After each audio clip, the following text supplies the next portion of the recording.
Hola, qu'est-ce que et bienvenue sur la chaîne des personnes qui souhaitent avoir un style de vie beaucoup plus sain.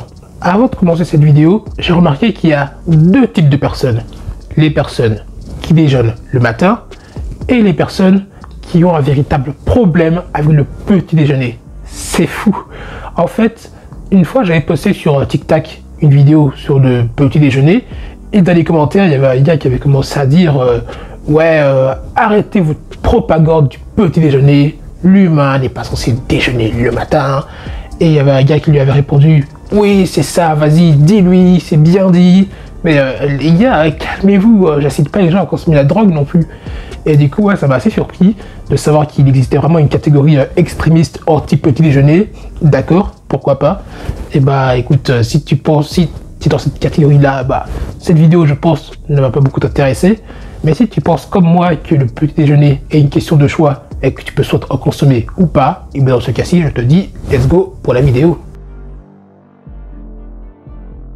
Après une nuit de sommeil, notre corps est en état de jeûne. Et pour rompre ce jeûne, on va consommer un petit déjeuner. Et pour la petite anecdote, en fait, déjeuner vient du latin disgere jeûnare, qui signifie rompre le jeûne. Et on a ajouté à côté déjeuner, parce qu'en fait, au fil du temps, le déjeuner est devenu de plus en plus léger. D'où le terme petit déjeuner. Bref, ça c'était pour la petite anecdote, pour ta culture G. Et le petit déjeuner permet de recharger nos batteries, ce qui va nous apporter de l'énergie et améliorer notre vigilance. En plus, le petit déjeuner permet également d'apporter à notre corps des nutriments essentiels pour la santé, du moins quand tu prends un déjeuner de qualité, mais ça j'y viendrai juste après. D'autant plus qu'il y a des études qui ont montré les bienfaits du petit déjeuner au travers, par exemple, la concentration. Par exemple, quand tu consommes un petit déjeuner, ça va améliorer ta concentration à court terme et ça va également améliorer ta gestion du poids. Parce que si tu as déjà le ventre rempli, tu seras moins susceptible d'avoir faim et d'avoir envie de grignoter. Quand tu déjeunes le matin, essaie d'inclure ces trois groupes d'aliments qui comprennent les protéines maigres, les glucides complexes, les fruits et les légumes. Par exemple, les protéines comprennent tout ce qui est les œufs. Les œufs, ça contient à peu près 6 grammes de protéines par œuf. Les graines de chia, c'est bourré de protéines. Ça contient à peu près 17 grammes pour 100 grammes. C'est énorme.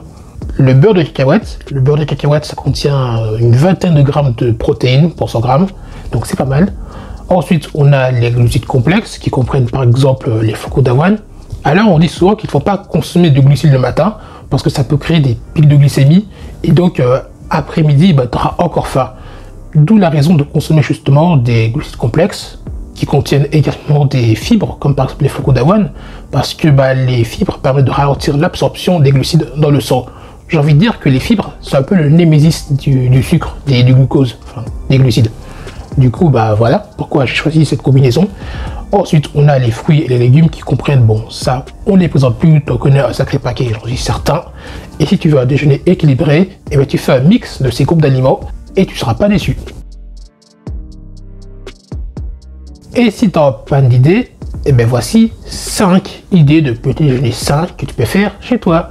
Donc, en premier, on a les œufs avec des légumes. Alors les œufs, c'est l'un des aliments les plus nutritifs de la planète. C'est bourré de nutriments, ça contient à peu près 6 grammes pour un œuf. Donc 2 œufs, c'est combien? C'est 46. Non, c'est pas ça, c'est 12 grammes. Et les légumes, on les présente quasiment plus.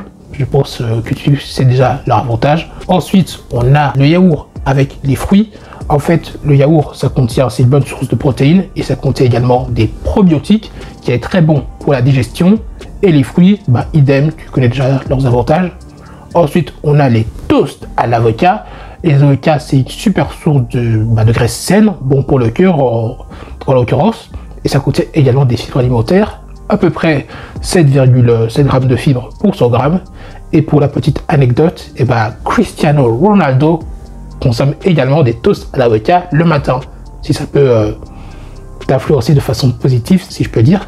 Ensuite, on a les flocons d'avoine avec des noix, des fruits, du yaourt. En fait, c'est seulement un porridge, quoi.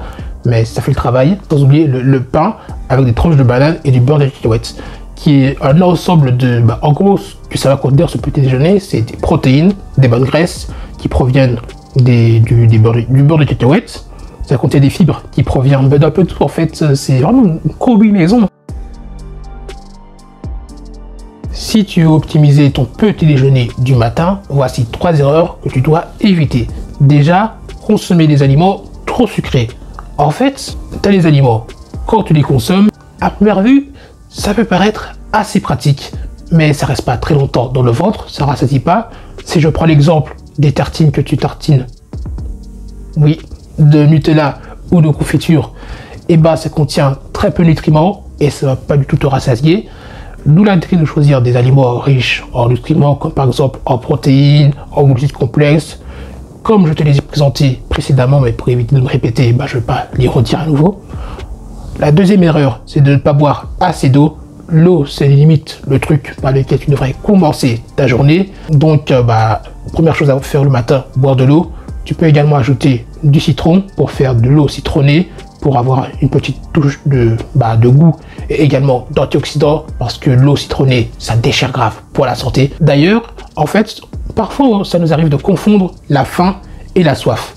Ce qui fait que, on va manger de façon déraisonnable, puisque on ne sait pas vraiment évaluer notre appétit. D'où l'intérêt de boire de l'eau, justement pour éviter cette confusion.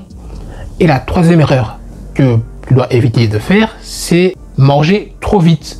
Le problème, c'est vrai qu'avec notre société actuelle, on est quand même pas mal poussé à manger rapidement. Du coup, on n'a pas le temps de savourer la nourriture. Sauf que ce qu'il faut savoir, c'est que les habitudes alimentaires qu'on prend actuellement auront des conséquences sur le long terme. Et donc, je préfère arriver légèrement en retard et ne pas sacrifier ma santé que l'inverse. D'où l'intérêt de prendre un minimum de temps pour manger. Donc, tu te lèves plus tôt le matin, tu déjeunes, ton cerveau a le temps de recevoir les signaux de satiété, parce que le cerveau il prend à peu près 25 minutes pour te dire mon gars, j'ai plus faim maintenant. J'espère que cette vidéo t'aura plu, que tu pourras déjeuner de façon plus qualitative, parce que le déjeuner c'est l'un des repas les plus importants de la journée. Attention, je vois les gens avec des fourches là et des torches qui veulent me faire du bien, parce que je sais qu'il y a des gens qui ont, comme je te l'ai dit, un vrai souci avec le petit déjeuner. Désolé, mais pour moi, c'est un repas qui est super important. Si c'est pas ton cas, c'est pas grave. On peut tous avoir notre avis. Merci. Et d'ailleurs, si ça t'intéresse, ce type de contenu, le style de vie sain, bien manger, etc., j'ai un canal Telegram, le lien est en description, où j'aborde ce type de sujet beaucoup plus souvent. Je n'en suis pas peu fier de poster autant. Tu peux le rejoindre, premier lien en description, je l'ai déjà dit, bref. Et sur ce, moi je te dis à la prochaine et prends soin de toi.